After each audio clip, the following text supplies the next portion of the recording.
Welcome to week 2. We were still staying in the live oak and Spanish moss covered town of Stella, North Carolina, but we decided to start the week off in Croatan National Forest, driving down the forest roads and hoping to find a nice place to take the bikes out. We were still trying to figure out the best way to use our equipment with the gimbal, the GoPro, Nikon, and our editing program DaVinci Resolve, so bear with us. Some of this video is a little grainy, but we learned a lot this week. We changed our camera settings, and better video is to come.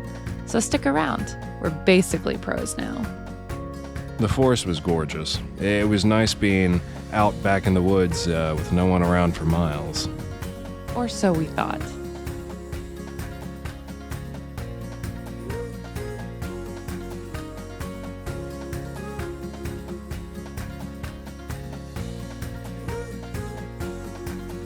I feel so blessed to be where we are right now. Even just reviewing this tape and seeing our truck loaded down with kayaks on a homemade rack, a handsome man at the wheel, and an adorable dog sticking her nose out the window, I'm thinking, wow, that looks like so much fun. And how incredible is it that that's us? It's just really amazing that I'm that person now and I get to be that person with you.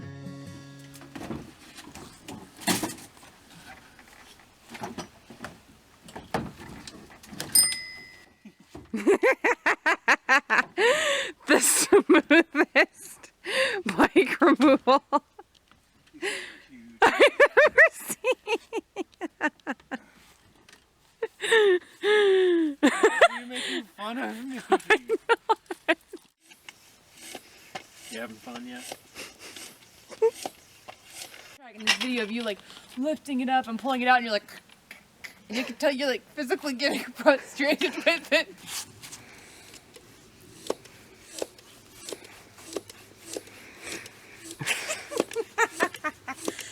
Once we got the bikes out of the truck and ready to go, it was time to hit the trail and see how far we could go.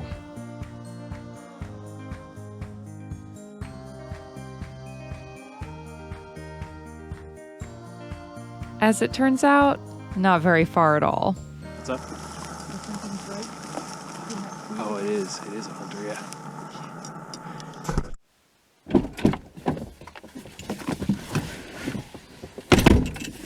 That didn't work out. So cool. So we were riding down the road, and it is the Forest Service road. Yeah. Got about, half a mile down, maybe. And saw a little orange dot up in the tree, right on the roadside. Yeah, right on the road. And someone was hunting Yeah. right on the road. And which it is deer season. It is the rut. It's a Sunday, which I didn't think that Sunday hunt was pretty much anywhere. I honestly have no idea. I don't know. But I wore like nothing but dark clothes. Yeah, olive green, drab. We really wanted to blend in and make it target practice. Yeah, a lot not of fun. exact. Well, no, there's a sign at the front of the forest that says no target shooting. This is true. So, But anyway, sorry, dude, we probably ran off all the deer because I am loud and was laughing and really enjoying myself along the way. And we're going to hop in the truck and drive away before they come back and potentially key the truck. and get angry at us. And get mad at us for running off their deer. Which, I get it, but dude, don't hunt right on the road. We decided rather than hang around, we would head back for the day as it was quickly approaching sunset.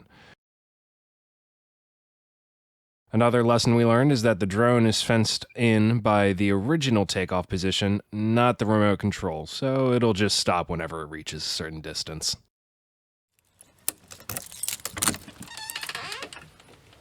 What are you doing? Is this the precious Pomino? Look at this good Pomino.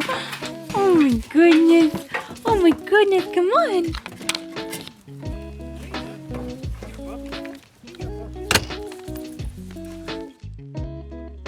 The next day I decided it was time to get a coat of stain on our homemade bed rack, before the elements could start tearing it up too much.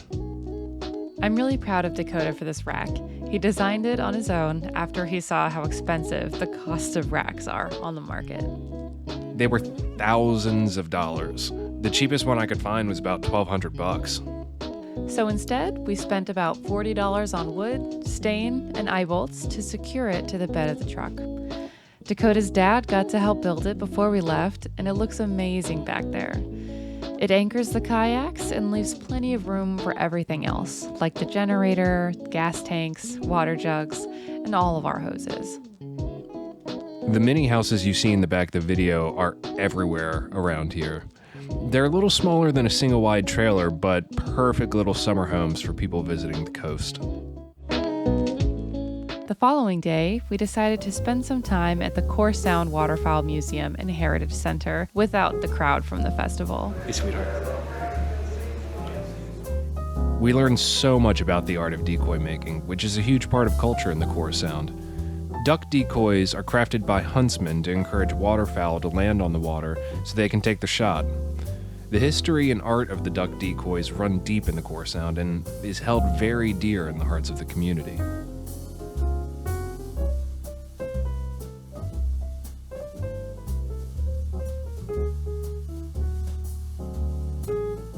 And the duck decoys weren't just of game species. They made them of all different kinds of birds. Most were carved from wood and then painted to look as realistic as possible. But some of the larger decoys, like those made to mimic geese or swans, had canvas bodies, so they weren't too heavy to float or too hard to transport. The Heritage Center also had a section chronicling the different storms and hurricanes that had been through the area and the devastation that had followed. It was obvious how important community was to this museum.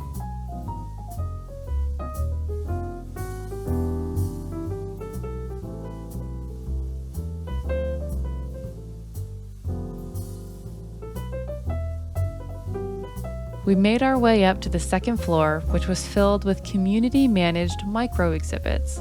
Each station was designed and maintained by different community groups or individuals. They were living, breathing exhibits. As time goes on, the community members can come in and exchange what artifacts they want to display and interpret. There were exhibits of historic businesses in the area, sports teams, historic figures of the Core Sound, personal collections, lighthouse memorabilia, and more. And it was an absolutely brilliant way to keep the community involved in the museum, and a great way to share the community's history in a way that the people wanted it to be told. If you want to learn more about this amazing museum, keep an eye out on my personal podcast, Curator's Choice. While we were here, we recorded an interview with someone from the museum, and that's going to be featured on one of my episodes.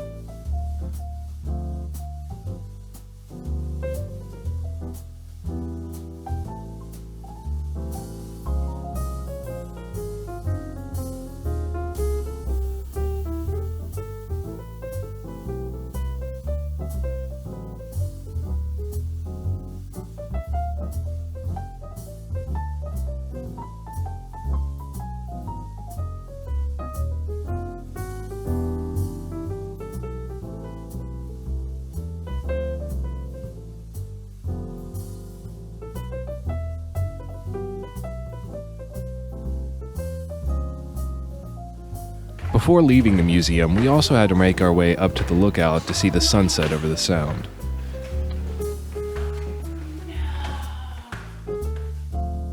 Even up there, we were greeted by a series of community artifacts talking about the lighthouse service and the history of the Cape Lookout Lighthouse, which you can just barely see in the distance.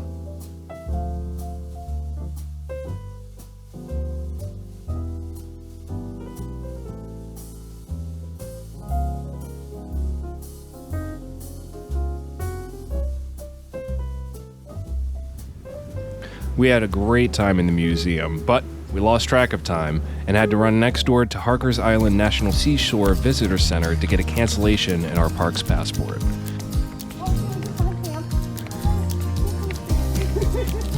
We made it just minutes before they closed.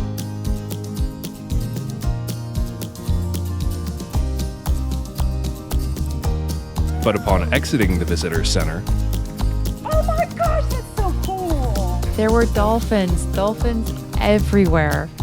Apparently, Dakota has seen many a dolphin. But me being from the land of the dry desert, they were quite the novelty. Did you hear him? and it was really spectacular to see them. Oh, there's dolphins everywhere.